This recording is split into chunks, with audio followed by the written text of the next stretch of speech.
set in middle-class America at a time of expanding suburban communities, emergent household technologies, and the advent of Reaganomics, the comedy horror film Gremlins and horror drama Poltergeist challenged the conservative socioeconomic climate of the 1980s. It's time our government should go on a diet.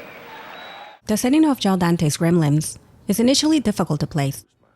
The narrator comes to life under a tilted Stetson hat while a crackerjack uniformed sailor appears from a dark alley. But neo-noir semblances disintegrate when we see a broken-down AMC Gremlin automobile. On the other hand, 1940 cinematic racial cliches persist well into the 1980s to invoke the concept of Chinatown, open markets, dome hats, and even a rickshaw taxi. Actor Key Luke, who reprises his glass eye from Kung Fu's Master Po, continuously smokes an opium pipe not only to reinforce his ethnicity, but to emphasize illegal activities that indicate an underground economy. Corporate prosperity has obviously not trickled down to either struggling antiquities dealers or failed inventors. Toothpick, you got toenail clippers, We eventually see that the Pelzer family lives in a nondescript small town named Kingston Falls, which bears similarities to Frank Capra's fictional Bedford Falls from It's a Wonderful Life. However, the economic base that may have previously sustained the fictional town, along with its corrupt leaders, instead resembles Bedford Falls' sinister alternate universe, Pottersville.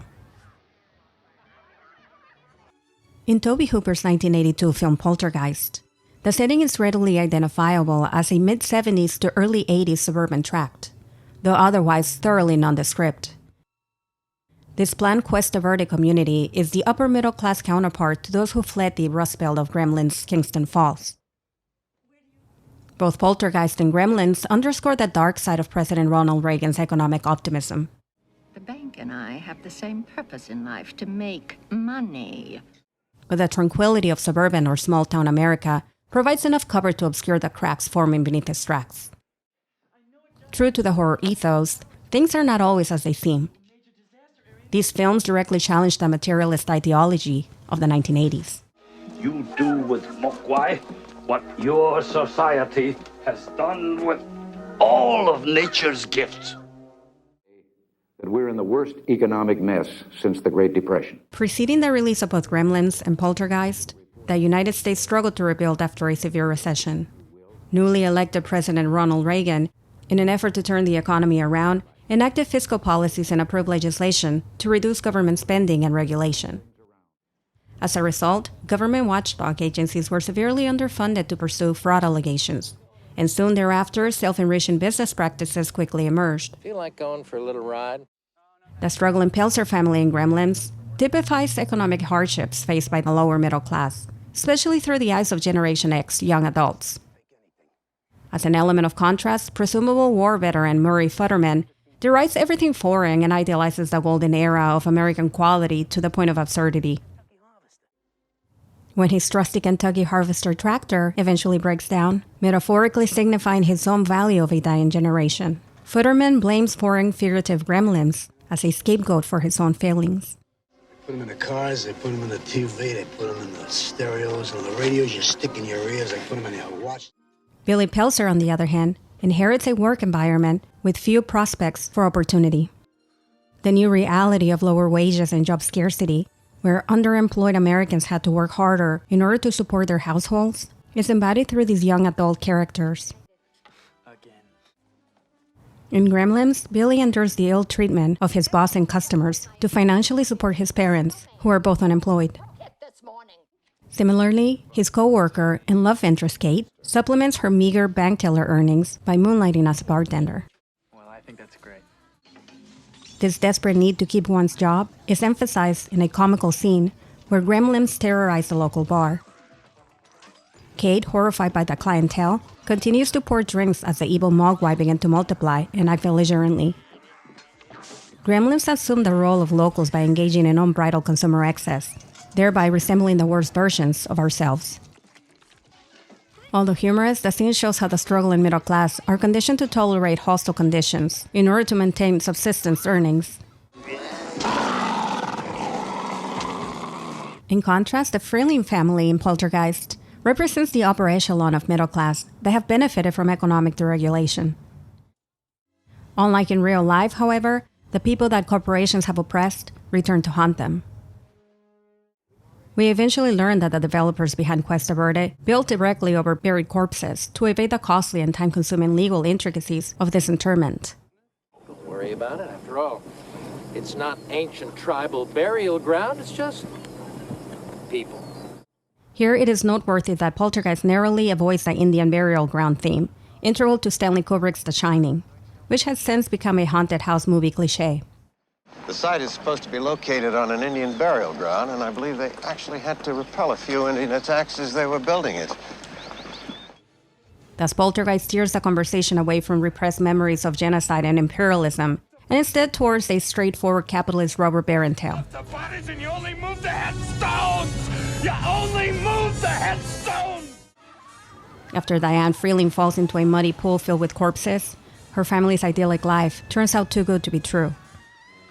The foundation of their house was built upon the lies and deceit of corporate greed that had no other recourse but to succumb to its deceased victims.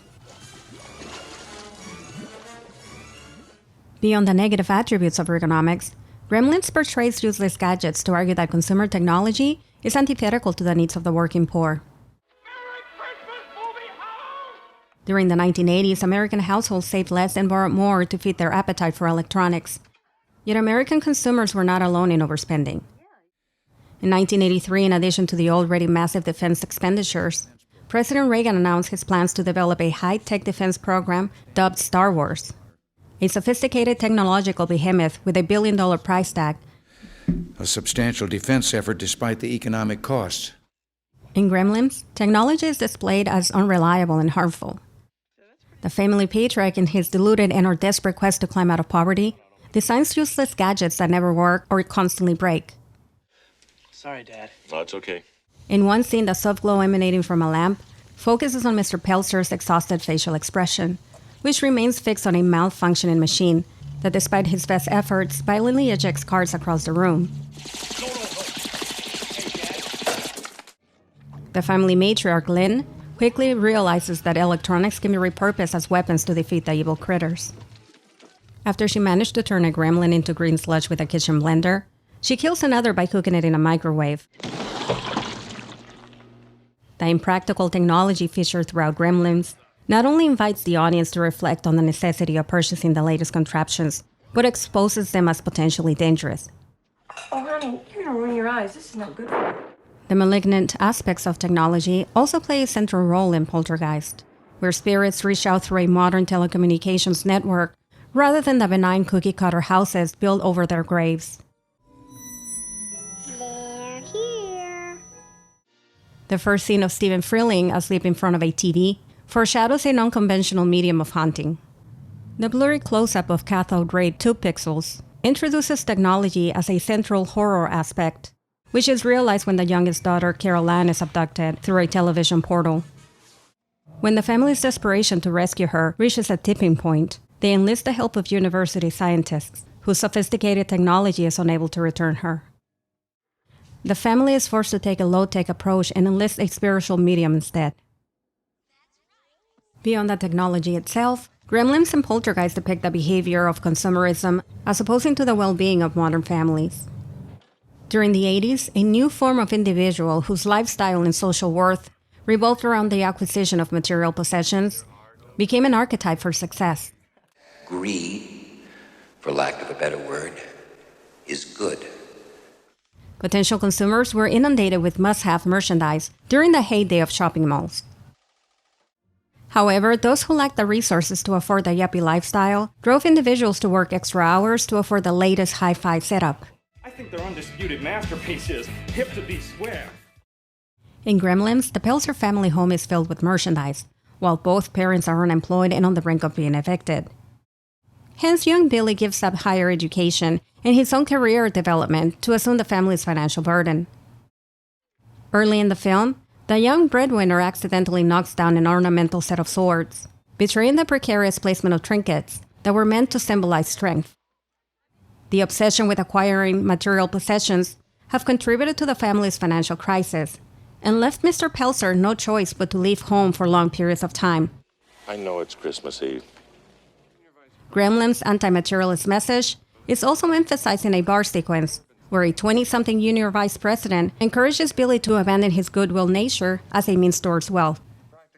In a rare 80s cinematic rejection of cross-class romance, Kate, clearly repulsed by Gerald and his cable-equipped bachelor pad, instead chooses her impoverished co-worker. In Gremlins, even the idea of romance to a vacuous yuppie represents just another aspect of conspicuous consumption. The critique of materialism is also present in Poltergeist, through the ostensible success of a middle-class American family who stuffs their large stucco house with the latest must-have commodities. The first scene foreshadows another key theme, corporate branding.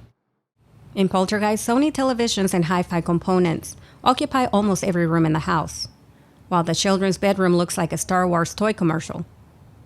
Paradoxically, prominent product placement also suggests material overabundance, an after effect of Reagan's deregulation of advertising. With no restrictions in place or government oversight to hinder business, manufacturers could market their products as they saw fit. Government is not the solution to our problem. Government is the problem. Even the once off-limit demographic of children's television had been completely deregulated by 1984. And as expected, that decade enabled a rush of cartoons, written and produced by toy companies looking to promote their own merchandise. More than meets the eye. Overconsumption, even for the well-off, proves detrimental to the family dynamic in Poltergeist. Unlike the Pelzers and Gremlins, the Freelings consume within their larger means. Nevertheless, toys provide enough distraction to isolate the family in their own home. Similarly, the ghosts share an insatiable appetite for material goods. When Carol Ann is devoured by the portal, a hurricane of toys is sucked in as well. As souls caught between the physical and spiritual realm, they can't seem to relinquish items that denote status. When a portal in the ceiling opens, the poltergeist jewelry waterfall onto the living room floor. Similarly, in a later scene, a skeletal corpse emerges from a casket still wearing multiple opulent necklaces, carried into the afterlife. Eventually, the Freeling family's large new home and all its material contents are swallowed whole by a mysterious force, leaving nothing. Returning again to the television, its role in the story moves beyond a new medium for possession. Once a living room monolith, to those who could afford it, American families owned more than one set by the 1980s. Consequently, families spend less time together and instead engage in long hours of private programming, to the detriment of sleep and physical activity. In the final scene, the filmmakers encourage us to cast off the biggest household threat to health and productivity, curiously through the lens of the larger screen. Much like Poltergeist, Gremlins emphasizes the ubiquity of television and programming as an aspect of mindless consumption. However, the evils of the small screen represent just one aspect within a system in which the struggling family is doomed to fail. You teach him to watch television. The director of Gremlins satirizes economic greed within the context of President Reagan's era of prosperity by turning the Mogwai into hyper-consumers. Thus, it is only fitting that the climax of the film occurs inside a closed department store rather than a haunted house. Here, the everyday goods that we work our lives to acquire turn into weapons through a shopping spree. If the Mogwai are themselves a warning to unbridled consumption, the element of horror is our own greed. Yet in line with the 1980s commercialist spirit, Gremlins merchandise exploited the market it derided. At the end of Poltergeist, it is ironic that the Freelings' house is consumed by supernatural forces. Their accumulation of material wealth, that once signified success within President Reagan's neoliberal economic policies, suddenly vanishes into thin air. The housing development, once worth millions of dollars, is instantly worthless. And there lies the real element of horror in Poltergeist. The dark entity called the Beast does not inflict lasting physical injuries to the family or community. Its aim is not to kill, rather rob quest-averted residents of all their possessions. The team behind Poltergeist, who carefully curated product placement within every scene, paradoxically informs the audience that material wealth is ultimately meaningless.